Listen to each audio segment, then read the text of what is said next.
ലോകത്തിലെ ആദ്യത്തെ കൊലപാതകം.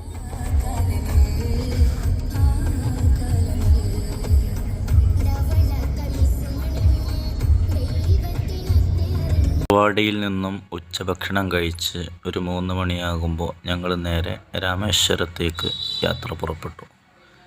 രാമേശ്വരത്താണ് ഹാബീലിൻ്റെയും ഹാബീലിൻ്റെയും ഖബർ എന്ന് പറയപ്പെടുന്നു. അത് കാണാൻ വേണ്ടി ഞങ്ങൾ രാമേശ്വരത്തിലേക്ക് യാത്ര പോകുകയാണ്. അവിടെ പറയപ്പെടുന്നുള്ളൂ, ഉറപ്പില്ല. എന്നാലും നമ്മളത് സന്ദർശിക്കാൻ, നമ്മൾ കാണുക എന്ന ഒരു ഉദ്ദേശം വച്ചാണ് അങ്ങോട്ട് നമ്മൾ യാത്ര തിരിച്ചത്. യാത്രയിലുള്ള മനോഹരമായ സ്ഥലങ്ങളാണ് നിങ്ങൾ കണ്ടുകൊണ്ടിരിക്കുന്നത്. ഏർവാടിയിൽ നിന്നും ഏകദേശം 80 കിലോമീറ്റർ അകലെയാണ് ഈ മക്കാമുകൾ സ്ഥിതി ചെയ്യുന്നത്. നമ്മൾ ഏർവാടിയിൽ നിന്ന് രാമേശ്വരം അല്ലേ, രാമേശ്വരത്ത് ലോകത്തിലെ ആദ്യത്തെ കൊലപാതകം ഹാബീലും ഹാബീലും അല്ലേ ഉസ്താദേ?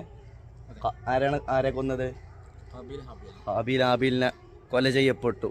എങ്ങനെയാണ് അതിനെ സംസ്കരിക്കേണ്ടതെന്നും അറിയാതെ അലഞ്ഞു നടക്കുമ്പോൾ അള്ളാഹു തആല കാക്കയെ ഇറക്കി. രണ്ട് കാക്കകൾ തമ്മിൽ ഷണ്ട് കൂടിയിട്ട് ഒരു കാക്കയെ കുഴി കുത്തിയിട്ട് അതിൽ സംസ്കരിച്ചപ്പോൾ അതുപോലെയാണ് ഹാബീലിനെ മറമാടിയത് അല്ലേ. ആ ഒരു മക്കാമിലേക്കാണ്, ഹാബീലിൻ്റെയും ഹാബീലിൻ്റെയും മക്കാമാണ് ഇവിടെ ഉള്ളത്. ഇവിടെ കാണുന്നുണ്ട് ചെറിയ നിസ്കാരപ്പള്ളി അപ്പുറത്ത് രണ്ടാളെ ഖബറുമുണ്ട്. ഇൻഷാ അല്ലാഹ് നമുക്ക് വീഡിയോയിൽ ഉൾപ്പെടുത്താം.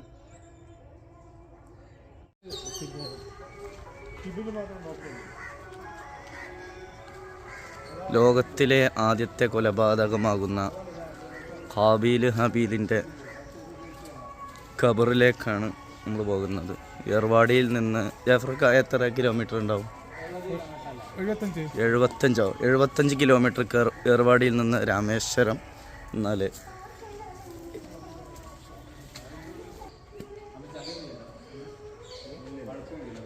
ഹാബീലിൻ്റെയും ഹാബീലിൻ്റെയും മക്കാം നമുക്ക് വീഡിയോയിൽ കാണാം.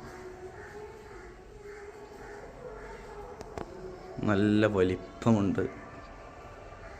ആദം നബി അലൈഹി സ്വലാത്തു വസ്സലാമിൻ്റെ മക്കളാകുന്ന ഹാബീലിൻ്റെയും ഹാബീലിൻ്റെയും മക്കാമുകളാണ്.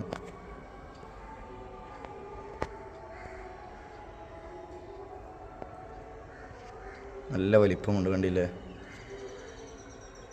അപ്പോൾ കാണാത്തവരൊക്കെ ഏർവാടിയിൽ വന്നാൽ, ഏർവാടിയിൽ നിന്ന് രാമേശ്വരം വരെ 75ഓളം കിലോമീറ്റർ താണ്ടിയാൽ ഹാബീൽ മക്കാം നമുക്ക് കാണാം രാമേശ്വരത്ത്.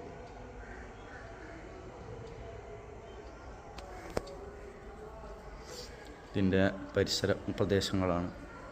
വേറെയും മക്കാമുകളൊക്കെ ഇവിടെ നമുക്ക് കാണാൻ പറ്റുന്നുണ്ട്. ആരതാണെന്ന് നമുക്ക് കൃത്യമായിട്ട് അറിയില്ല. ഏതായാലും നല്ല പ്രകൃതി മനോഹരമായ ഒരു സ്ഥലം കൂടിയാണ് ഈ ഒരു പ്രദേശം. പ്രസിദ്ധമായ പാമ്പ പാലം കടന്നാണ് നമ്മൾ ഇങ്ങോട്ടെത്തിയത്. നല്ലൊരു പ്രകൃതി രമണീയമായ സ്ഥലമാണ്.